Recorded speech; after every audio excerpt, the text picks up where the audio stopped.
জীবনে 40 বছর পরে তুমি যতই পড়াশোনা করতে থাকো না কেন তার কিছু ভ্যালু থাকবে না, না তুমি তখন চাকরি পাবে।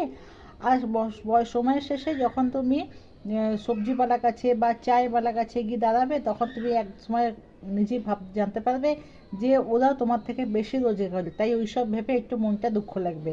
তাই 40 বছর পরে পড়াশোনার কোনো ভ্যালু থাকে না। জীবনে 50 বছর পরে তুমি যতই সুন্দর হয়ে থাকো না কেন, তুমি আয়নার কাছে গিয়ে দাঁড়ালে তোমার সুন্দরতা লাগে তুমি একদম অসুন্দর। জীবনে 60 বছর পরে তুমি যতই বড় পোস্টে থাকো না কেন তার কোনো ভ্যালু থাকে না। তুমি হয়তো তোমার একটা সিগনেচারে তুমি অনেক কিছু বদলে যেতে পারো, দুপুরো দুনিয়া পাল্টে দিতে পারো।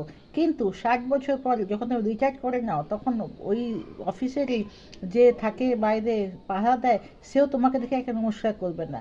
তার জন্য জীবনে 60 বছর পরে কোনো ভ্যালু থাকে না তুমি কোন পোস্টে চাকরি করছিলে। জীবনে 70 বছর পরে তোমার ঘর ছোট হোক বা বড়, তোমার ওই তার কোনো ফরক পড়ে না। কেননা এক ঘর থেকে আরেক ঘর, তোমার যখন হাঁটু ব্যথা হয় 70 বছরে, তুমি এক ঘর থেকে আরেক ঘর যেতে পারবে না, উপর নিচ করার তো অনেক দূরের কথা। তাই জীবনে 70 বছর পরে ঘর ছোট হলেই ভালো, বড় ঘরে কোনো ভ্যালু থাকে না। জীবনে 80 বছর পরে তুমি যতই পয়সা রোজগার করে থাকো না কেন, তোমার ব্যাংকের কোটি কোটি টাকা হোক, ওর কোনো ফরক পড়বে না, কোনো ভ্যালু থাকে না। শুধু তোমার টেবিলের উপরে 1000-2000 টাকার ওষুধ পড়ে থাকে। আর 80 বছর পরে যে টাকাগুলো তুমি রেখে থাকো তোমার ব্যাংকে, কোটি কোটি টাকা, হয়তো তোমার চাকর চাকরানিরা ব্যবহার করবে, নাহলে তোমার ছেলেপুলেরা ব্যবহার করবে, তোমার কোনো কাজে লাগবে না।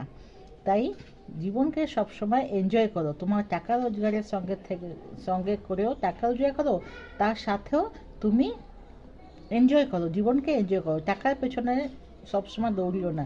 তুমি যে টাকাগুলো রোজগার করে রেখে থাকবে যে আমি এক সময় ওকে এনজয় করব, ওই সময়টা তোমার বয়স পেরিয়ে যাবে। আর বয়স পেরোনোর পরে তোমার শুধু তোমার সঙ্গে তুমি লড়াই করবে তোমার রোগকে নিয়ে।